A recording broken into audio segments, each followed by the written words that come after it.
নমস্কার, আমি আশালতা। আজকে আমি আপনাদের পটলের এই রেসিপিটা খুব সহজভাবে আমি বানিয়ে দেখাবো। তো তার জন্য প্রথমে আমি কিছু কাজু ভিজিয়ে নেব আর ওর সাথে একটু কিশমিশও ভিজিয়ে নেব।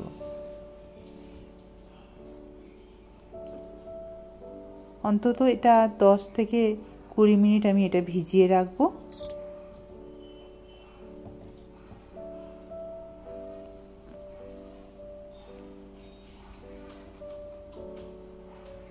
এবার আমাদের করে নিতে হবে পটলের খোসাটা একটু চেঁচে নেব। খোসাটা চেঁচে নেওয়ার পরে আমি এইভাবে সবগুলো চেঁচে নিয়েছি।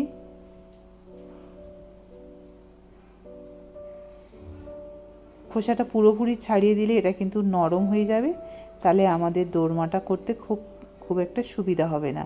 তো এবারে এটা ধুয়ে নিয়েছি ভালো করে। এবারে এর মাথাটা কেটে নেব। ঠিক এইভাবে একটু কেটে নিতে হবে। এটা রেখে দিতে হবে। এবারে একটা চামচের পিছন দিক দিয়ে ভিতরের পুরটা আমরা বের করে নেব।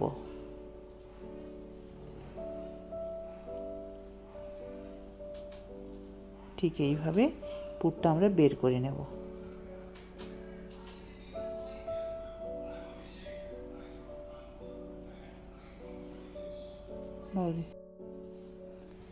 তো ঠিক এইভাবে একটু সাবধানে এটা বের করে নিতে হবে।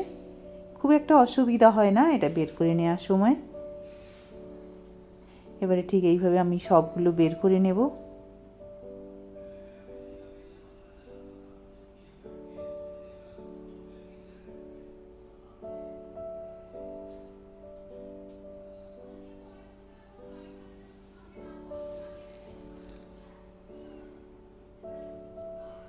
তো দেখুন কত সুন্দর এটা বেরিয়ে যাচ্ছে।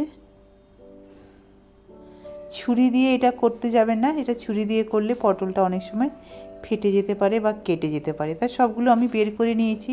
এবার কাজু আর কিশমিশটা এই সময় একটু ভালো করে ধুয়ে নিতে হবে।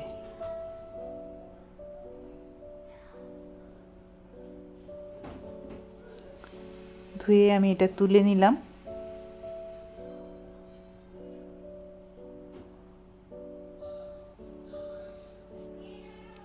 এবার এখানে আমি নিয়েছি পনির নিয়েছি। এটা পনির দিয়ে পুরটা হবে রেডি। তো সেই জন্য এখানে আমি এটা ঘরে পাতা পনির ঘরে বানিয়েছি, সেই পনিরটা ব্যবহার করছি। আপনারা বাজারের পনিরটাও ব্যবহার করতে পারেন। তো এই পনিরের সাথে একটু কাজু আর কিশমিশ দিয়ে দিচ্ছি।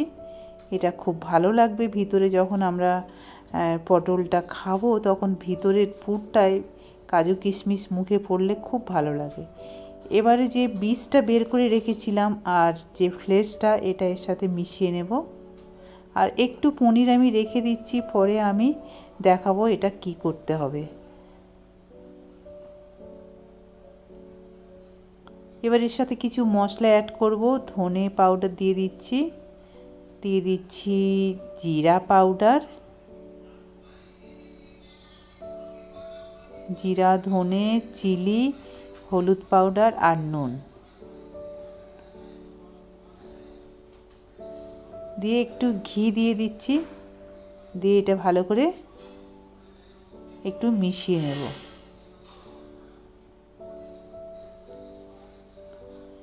খুব ভালো করে মিশিয়ে নেব সব কিছু।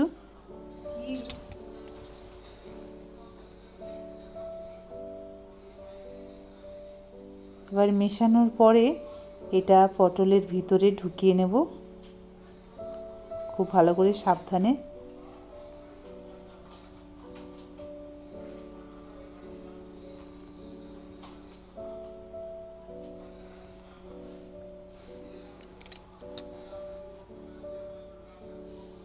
এবারে এর যে মুখটা ছিল সেটা ভালো করে বন্ধ করে দেব। দিয়ে একটা আমরা নিয়ে নেব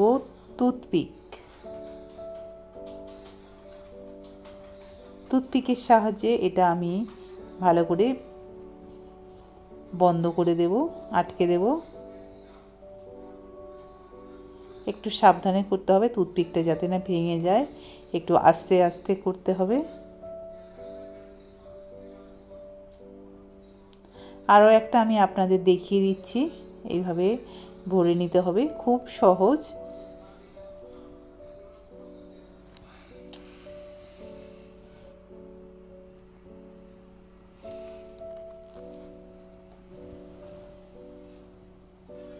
একটা করে কাজু ভরে দিয়ে দিচ্ছি।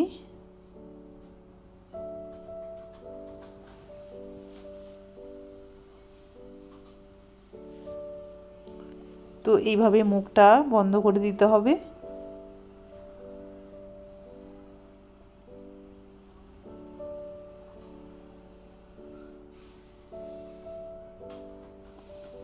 ব্যাস, দুটো হয়ে গেল, বাকিগুলো আমি করে নেব।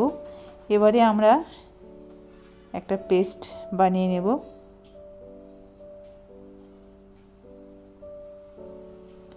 এবারে একটা কড়াইয়ে তেল দিয়ে দিচ্ছি, কম করে তেল দিতে হবে, বেশি তেল দিলে পুরটা বেরিয়ে যাওয়ার ভয় থাকে।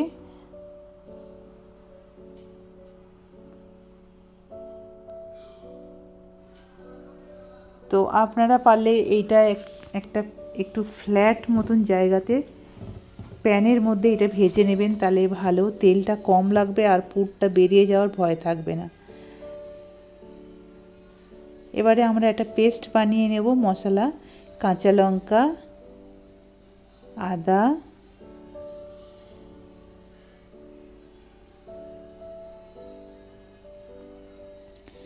এক ইঞ্চির মতো আদা দিলাম, এটা টুকরো করে কেটে দিলাম। দুটো টমেটো নিলাম ছোট সাইজের, এটা যেহেতু নিরামিষ টমেটো আর আদাটা একটু বেশি লাগছে।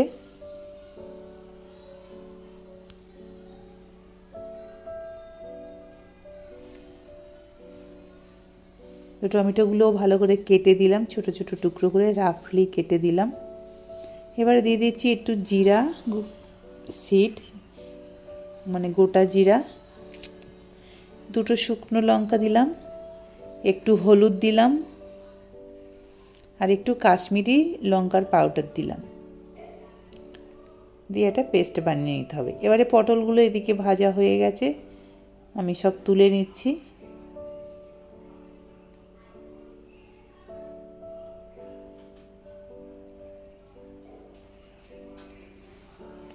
এবার এই তেলের মধ্যে তেজপাতা, শুকনো লঙ্কা, এলাচ, লবঙ্গ আর দারচিনি দিয়ে একটু ফোড়ন দিলাম। এই ফোড়নটা যখন 10-15 সেকেন্ড গন্ধ বেরোবে সুন্দর, সেই সময় এই টমেটো, কাঁচা লঙ্কা, আদা আর জিরার পেস্টটা দিয়ে দিলাম, দিয়ে একটু ভালো করে মশলার সাথে কষে নেব। তেলের সাথে মশলার সাথে খুব ভালো করে কষতে হবে। এবারে এই কাজু, কিশমিশ আর পনির, এটা একটা পেস্ট বানিয়ে নেব। এই মশলাটা প্রায় ভাজা হয়ে গেছে, তেল ছেড়েও দিয়েছে।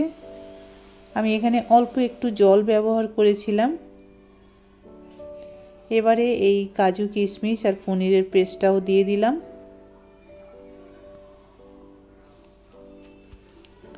এটাও আবার একটু ভালো করে কষে নিতে হবে।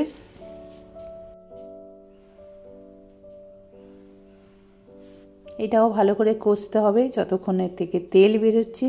এখানে একটু আমি চিনি ব্যবহার করছি, আপনারা এটা পছন্দ না হলে না ব্যবহার করলেও চলবে।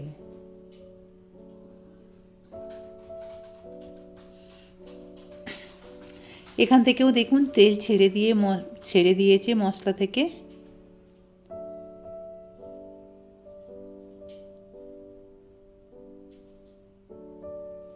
অল্প একটু জল দিয়ে দিলাম।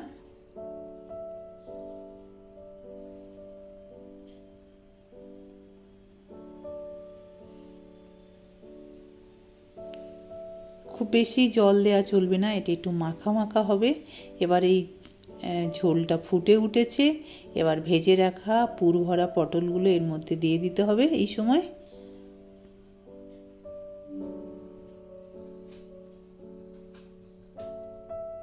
এবার এটা 3-4 মিনিট এটা একটু এই ঝোলের সাথে ফুটিয়ে নিতে হবে। ফুটিয়ে নিলে হয়ে গেছে আমাদের পটলের দোরমা রেডি। এবার এটা ভাতের সাথে আপনারা পরিবেশন করুন। হালকা হাতে এগুলো তুলে নিতে হবে।